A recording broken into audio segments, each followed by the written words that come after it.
and then you put down that.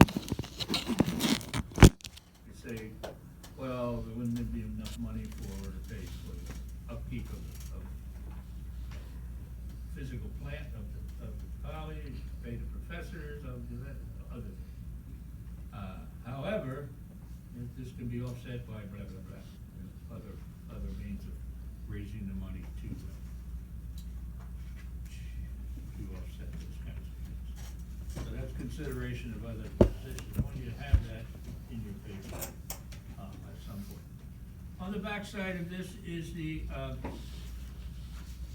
pre-writing assignments. Review the following, essays in our textbook and write a journal.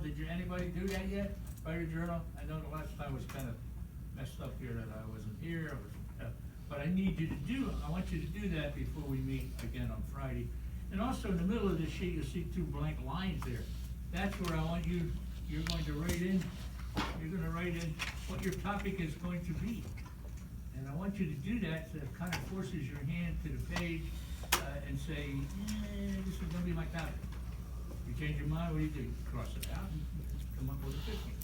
But I want you to do that. Preferably, if we could do it today, and because it is class, would be good. Choosing a topic. Well, what do you choose?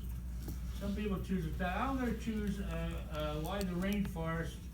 The rainforest should not be, should be off limits to any kind of, cutting it down. Oh, you like things about the rainforest? Well, no, I don't know anything about the rainforest. Well, why'd you pick it? I don't know, it seemed like, do you think you can find enough facts? I don't know. You gotta rate yourself an essay here, not fall in love with the rainforest. I'm not saying there's anything wrong with falling in love with the rainforest. You wanna go to the rainforest, you wanna buy a plane ticket, go there, hug that tree, go ahead. I encourage that kind of affection.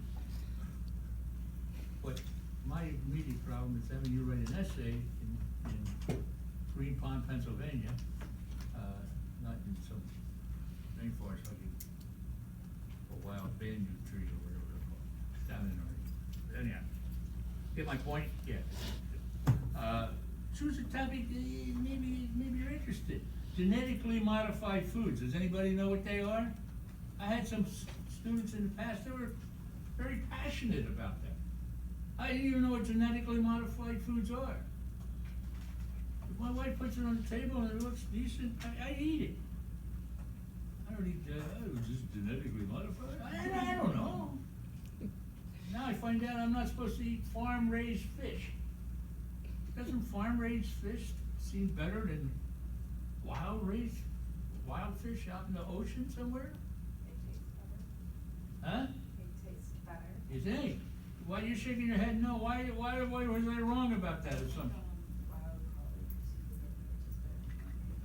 I don't think it's a question, it might be a question of taste, but what is the question here? I guess, what's the question? Ryan, do you know?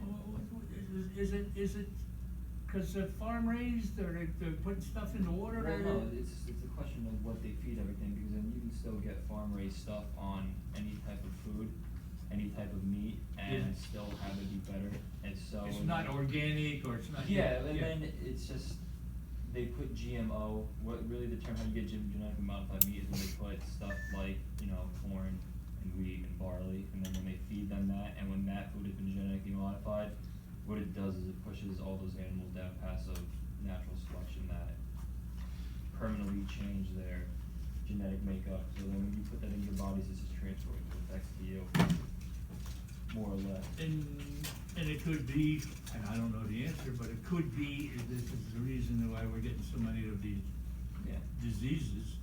Yeah, Because of autoimmune the stuff- diseases, yeah. The stuff that we're eating, that the animals are Yeah. eating, so many people buy organic food. Yeah, and then what it does is it takes out vitamins and minerals out of your own immune system, and then that's what causes a lot of the. So what is the purpose of genetically modified food? To have more food? I Yeah, guess. yeah, easier to grow, Easier to grow, so your crops don't die in the fields Yeah. or whatever. which is understandable. Yeah, I get it, there's two sides to Yeah. every argument, Absolutely. right? So I'm eating I think farm-raised fish sounds to me better than buying some fish that was caught off the coast of Japan where the nuclear plant blew up a couple years ago and the water's all polluted. You know what I'm saying? So what do? You go to Wegmans, you think, hey, you're not gonna give me some nuclear infested fish, are you? I don't know. I don't know the answer. So you can argue it, but if you're a bit interested in it, that helps. If it has some personal concern in your life, something you thought about or would like, or maybe it's brand new and you just want to do a little bit of research on your family life, your public life, your school life, identity issues, identify issues that concern you, and select a topic to write about, and then write that topic on those 2 lines that I put there for you, so we can say, all right, this is good. If you do it ahead of time, if you do it today, that's good, and show me. If you do it on Friday even, and show me it's good, because the paper's gonna be due for you to hand it in after that.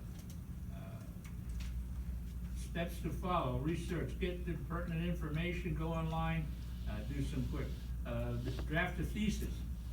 I had some that involve sports here, I have some that don't involve sports. It can be any topic that you're interested in, any topic that you're somewhat interested in. Ways to organize an argument.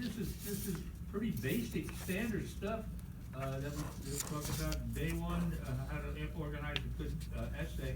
Again, how long is this essay? The same deal, five paragraphs or so. Introduce your topic and necessary background information. State your thesis. State it definitely. State it strongly. Like you're the expert of the world. Pete Rose should not be eligible for the Hall of Fame. Anybody know anything about Pete Rose? Why wouldn't he be eligible for the Hall of Fame? Any sports fans in here? Any baseball fans? Why wouldn't Pete Rose be? Why shouldn't Pete Rose be eligible for the Hall of Fame? He gambled against his team. He gambled. He was the all-time leader in hits when he was a player. One of the best baseball players that ever lived. And then he became a manager of a team. And when he was managing his team, he had one little problem. He liked to gamble. And he gambled on baseball. And that's a no-no. Why would that be a no-no? What's the potential danger there? What's the potential danger? You could bet a lot of money on your team to lose and then make them lose. Yeah, I could take out the best hitter and not play him, whatever. Hey, take a day off today. Blah, blah, blah. So you could throw a game. Has it ever happened in big league sports? Yes. Back in the past, the Blackhawk scandal that actually threw the World Series. In college basketball, there was a scandal of a new college player. Oh, Boston College. Yeah, Boston College, NYU.